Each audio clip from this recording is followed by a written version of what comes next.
বর্তমান এই সময়ে এসে মেয়েদের ছেলেদের সবচেয়ে বড় প্রবলেম হচ্ছে পড়াশোনায় মন বসে না। বলেন না কেন, এই সমস্যা আছে না? হাজার হাজার যুবকের আব্বা আমারে কল দেয় যে হুজুর আমার সাওয়াল গাঁজা খাইয়া শেষ, পড়ালেখা যে বোঝে না তাও বোঝে না, তাও যে বোঝে না তাও বোঝে না। এরকম যুবক আছে না নাই? আমার কথাগুলো মনোযোগ দিয়ে শুনবা। আমার কথা শুনলে ইনশাআল্লাহ তোমার পড়ালেখায় মনোযোগ দিয়ে দিবে একজন। জবান খুলে বলো তিনি কে? Many people ask how to concentrate on studies. পড়ালেখায় মনোযোগী হওয়া যায় কেমন করে? কোরআন থেকে হাদিস থেকে জানবার দরকারটা আছে না নাই?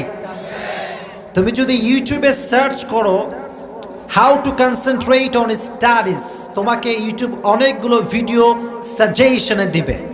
আমি কারো বিরুদ্ধে বলছি না, বাট এতটুকু তোমাকে ইনশিওর করে বলছি, কোরআন তোমাকে যে ইনস্ট্রাকশন দিবে দুনিয়ার কোনো চ্যানেল তোমাকে সেই ইনস্ট্রাকশন দিতে পারবে না। কোরআন থেকে জানতে হবে। শোনো, পড়ালেখায় যারা যারা মনোযোগী হতে চান আজকের এই শুরুর কথাগুলো তাদের জন্য।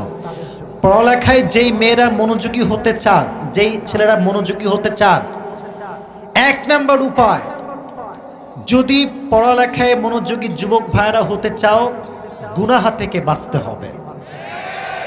গুনাহ বড় মারাত্মক জিনিস। যে মানুষ গুনাহের ভেতরে ঢুকে যায় তার মনের যেই প্রশান্তি এটা হারিয়ে যায়, তার স্থিরতা হারিয়ে যায়।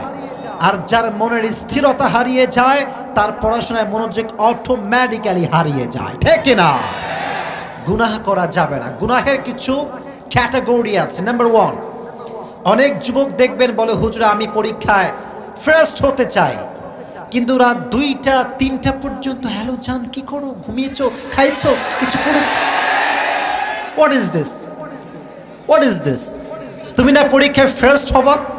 পরীক্ষায় যে ফার্স্ট হতে চায় গার্লফ্রেন্ডের পাল্লায় পড়লে তার জীবনটা বেকা হয়ে যাবে। 1 নাম্বার কখনো হওয়া যাবে না। You have to abstain yourself from any kind of sins. গুনাহ থেকে বাঁচবে যে, তার মনে প্রশান্তি দিয়ে দিবে একজন। আওয়াজ দিয়ে বলেন তিনি কে? গুনাহের অনেকগুলো ক্যাটাগরি আছে। আজকাল সমাজে আপনারা দেখবেন মানুষ হয়ে মানুষকে কষ্ট দেওয়া একটা কমন রোগ হয়ে গিয়েছে আমাদের মাঝে। ইভেন অনলাইন তো বিশাল বড় একটা প্ল্যাটফর্ম হয়ে গিয়েছে। এক হুজুর আর এক হুজুরের বিরুদ্ধে গালি না দিলে মনের প্রশান্তি খুঁজে পায় না। এই মারামারি বাংলাদেশে আছে না নাই? পড়ালেখায় মনোযোগী হতে হলে কোনো প্রকার গুনাহের সঙ্গে আমাদের কোনো সম্পর্ক থাকবে। হাদিস শোনেন, قال رسول الله صلى الله عليه وسلم إذا كنت في نعمة, নবীজি বলেছেন যখন তোমরা কোনো নিয়ামতে থাকবা, নিয়ামতের কদর করো, মূল্যায়ন করো। فإن الذنوب تزيل النعم, যে ব্যক্তি গুনাহ করতেই থাকে কন্টিনিউয়াসলি প্রসেসে, তার নিয়ামতগুলো কেড়ে নেয় একজন। জবান খুলে বলেন তিনি কে? পড়ালেখায় মনোযোগী হয়, এটা আল্লাহর নিয়ামত।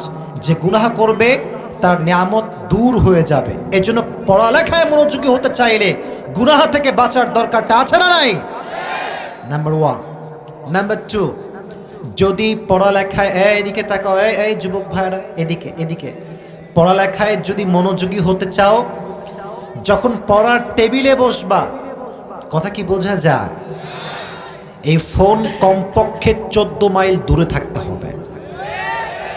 আস্তে ঠিক বললা কেন তোমরা যুবক ভাইরা? কোনো সন্দেহ আছে তোমাদের ভেতরে? জীবনে বিল গেটস হতে হবে, জীবনে বিশাল বড় ইঞ্জিনিয়ার হতে হবে।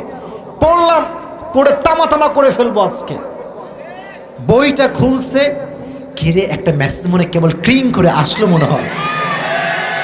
বেচারা কিন্তু ভালো ছেলে, এমনি ভালো ছেলে। আচ্ছা দেখি তো মেসেজটা কে দিয়েছে। আচ্ছা মেসেজ দেখতে গিয়ে হঠাৎ করে ফেসবুকে একটা পোস্টে একটা নোটিফিকেশন আসছে, অ্যাঞ্জেল প্রিয়া আপনার পোস্টে মন্তব্য করেছে। ওই যে যুবক ফেসবুকে ঢুকে গেল, তার যুবন যৌবন তামা হয়ে গেল। এই জন্য যুবক তোমাদের কথা কিন্তু আমি বুঝি, ভালো করে বুঝতে হবে আমার কথাগুলো। যখন পড়তে বসবা মোবাইল ফোন 14 হাত দূরে থাকতে হবে। ঠিক কিনা বলো? নাম্বার 2। নাম্বার 3, যখন পড়াশোনায় মনোযোগী হতে চাচ্ছ তুমি, পড়তে চাচ্ছ তুমি, just try to recite the holy Quran before you go to study.